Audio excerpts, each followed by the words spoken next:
There is a knife that Naomi has carried for 11 years. It isn't the most expensive one she owns now. It isn't the sharpest, but it was the first one she ever bought for herself, with the first $100 she ever made cooking for someone who wasn't family. She keeps it wrapped in a cloth at the back of a drawer, not on display, where she doesn't have to see it every day, but always knows exactly where it is. Tonight, the dining room is empty. The chairs are up. Her name is on the window. And if you had told Naomi 8 years ago that this is where she would be standing, she would have smiled politely and said nothing. Because 8 years ago, Naomi had learned that the safest thing a woman in her position could do was say nothing. For 8 years, she was the wife her husband brought out when there were people to impress, and put away the moment the guests went home. Stay until the end, because the night everything turned for Naomi wasn't loud. There was no shouting, no scene. It was the quietest dinner of her life. And by the time it was over, she had decided something that no one at that table saw coming. Marcus had a way of saying her name in public. This is my wife, Naomi. He said it warmly. He said it like a man holding something precious. At his boss's dinner table, his hand would find the small of her back. At the charity galas, he would guide her through the room as if she were the reason they had been invited at all. You have to try what she made. My wife is unbelievable in the kitchen. The room would smile. The room would believe him. And Naomi would smile too, and let the moment belong to him, because she had learned that this was the part of the marriage where she was allowed to exist fully, in front of other people. Before we go further into Naomi's story, if you believe that quiet people are often the strongest people in the room, this channel was built for you. Subscribe and join our community. We tell one of these stories every week, and the people who stay are the ones who recognize a little of themselves in them. Now, back to that performance, and to what was happening behind it. Because here is what the room never saw. When the dinner ended and the guests left, and the front door closed, the warmth left with them.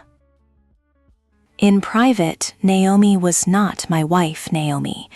In private, she was the one who cleared the plates while Marcus walked his friends to their cars. She was the one his mother spoke about in the third person while sitting across from her at the table.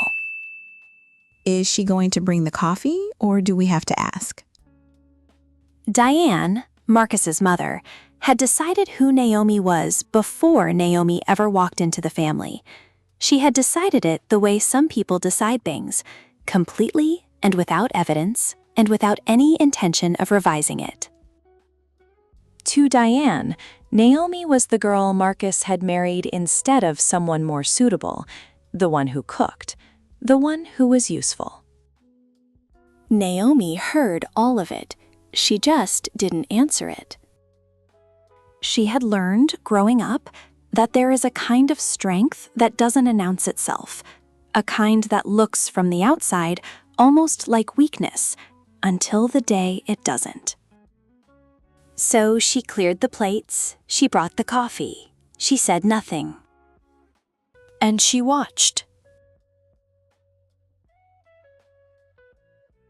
What no one at that table knew, not Diane, not the colleagues, not even in any real way Marcus himself, was that the comfortable life they were all enjoying did not come from Marcus. It came from Naomi. Marcus's career had stalled 4 years earlier, a company restructure, a title that quietly disappeared, a severance that ran out faster than anyone admitted. He had told everyone he was consulting now. He had told his mother he was between the right opportunities.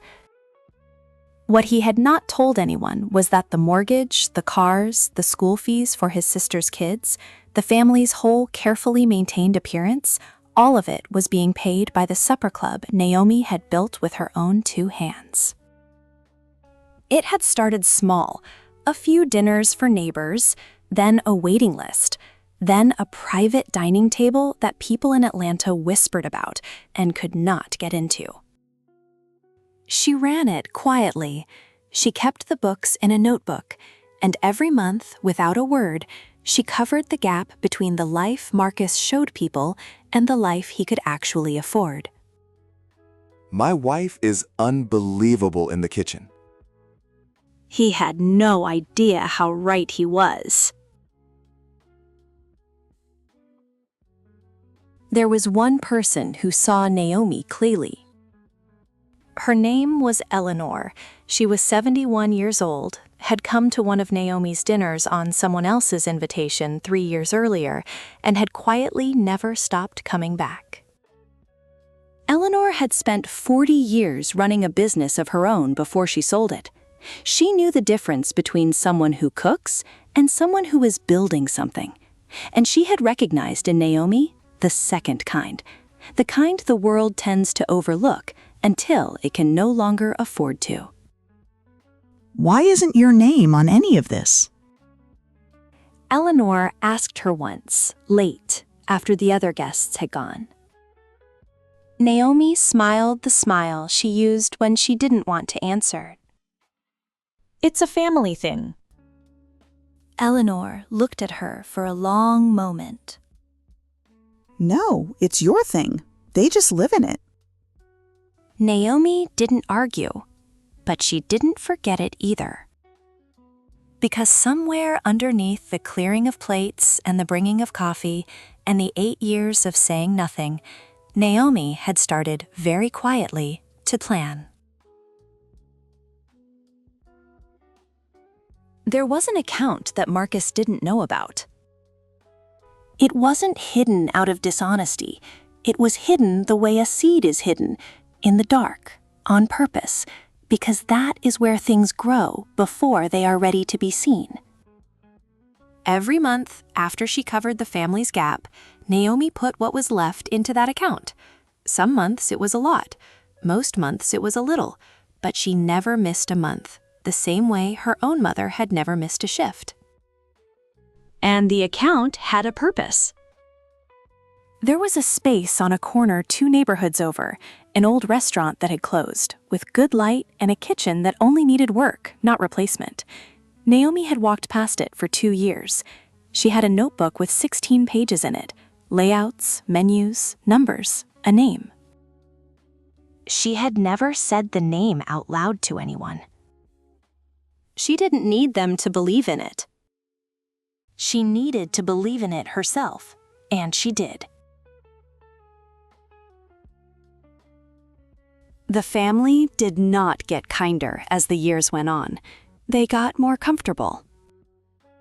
Comfort in a certain kind of family is dangerous. It makes people honest in the worst way.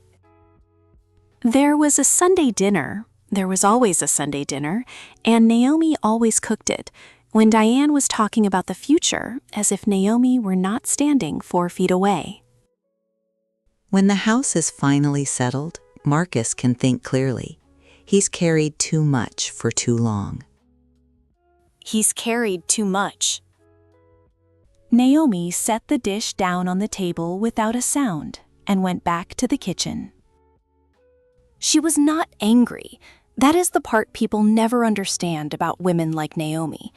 She was not building toward an explosion.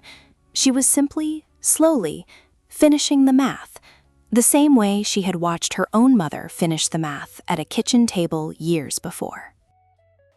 There was always a solution, sometimes small, sometimes tight. But there was always one. If you measured what Naomi gave that family in those years, the number would not fit on a page. When Marcus's sister needed tuition, the money came from Naomi, and the sister thanked Marcus. When a family emergency arrived in the middle of the night, Naomi covered it before sunrise, and the family praised Marcus for being the kind of man you could count on. When the holidays demanded a performance of abundance, Naomi cooked it, paid for it, and stood at the edge of the photograph everyone wanted to be in. We're so lucky to have him. And Naomi, who had quietly become the entire foundation the family was standing on, would carry the dishes back to the kitchen, run the water hot, and say nothing.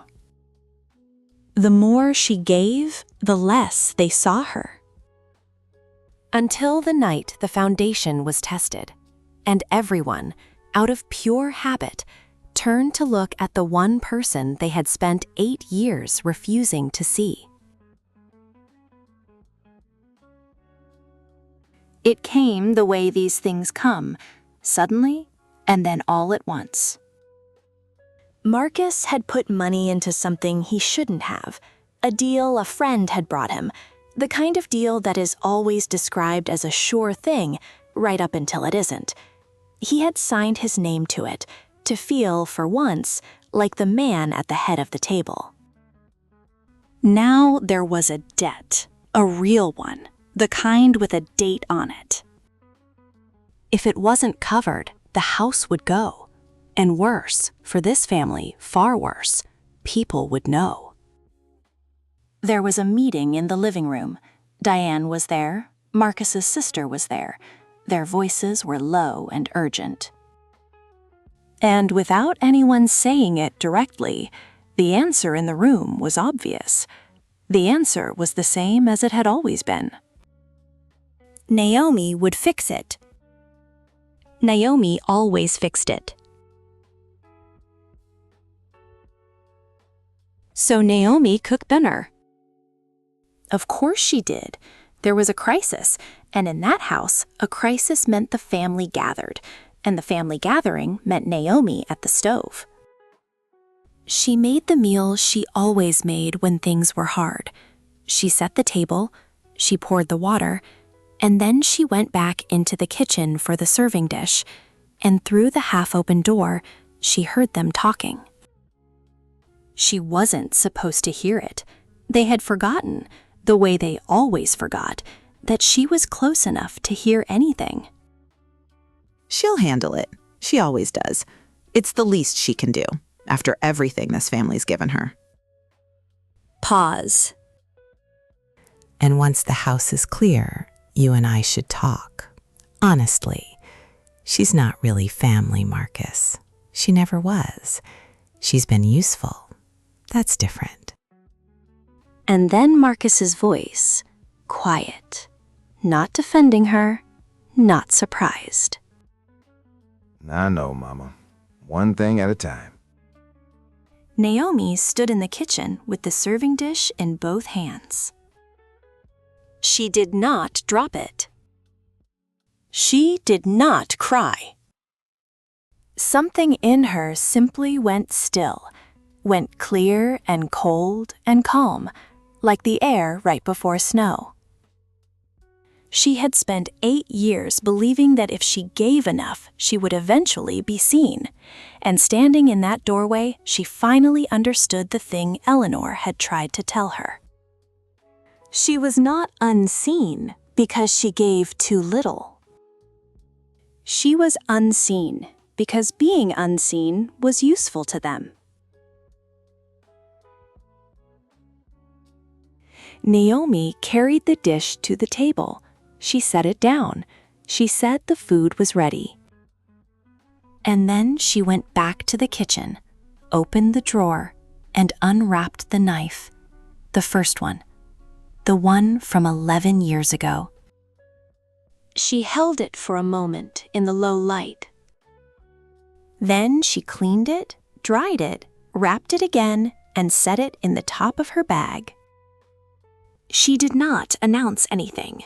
There was no speech, no black folder placed on a table, no raised voice carrying down a hallway. The next morning, Naomi did 3 things in order. She did not pay the debt. she took the money in the account, every dollar of the 8 years, and she signed the lease on the corner space with the good light. And she packed one suitcase, the same number she had arrived with. When the family realized that the money was not coming, the noise finally started. But by then, Naomi was already gone, and noise does not travel to someone who has stopped waiting to hear it. She did not fight them for the house. She did not call anyone to settle a score. She left the marriage the way she had lived in it, without a scene. Except this time the silence was hers, and she had chosen it. The debt came due. The house was sold. The performance the family had maintained for years collapsed in a single season, because the foundation had quietly walked out the front door. And Naomi? Naomi opened her restaurant. It took 2 years of the same discipline she had always had, 5:30 mornings, tight months, every dollar accounted for. Eleanor came to the first dinner, and the second, and every one after. The waiting list came back, then the reviews, then the kind of recognition that doesn't ask who your husband is. The night the dining room earned its first real honor, Naomi stood alone after closing, in a white chef's coat with her name on the window. She thought about her mother, who had finished the math at a kitchen table and never once complained. She thought about Diane, who had called her useful. And she didn't feel triumphant. She felt quiet, free, which she had learned are not the same thing as winning. They are better. The people who decided who Naomi was got one thing right. She was useful. But they had mistaken the word. They thought useful meant small. They thought it meant a woman you keep near the kitchen and far from the photograph. What they never understood is that the most useful person in the room is almost never the loudest. She is the one holding the whole thing up while everyone else admires the view. Naomi didn't take her revenge. She took her name back. And the knife is still in the drawer at the back of the restaurant, wrapped in a cloth, not on display, where she doesn't have to see it every day. But when she does open that drawer, she doesn't see 8 years of being unseen. She sees the first $100. She sees the beginning.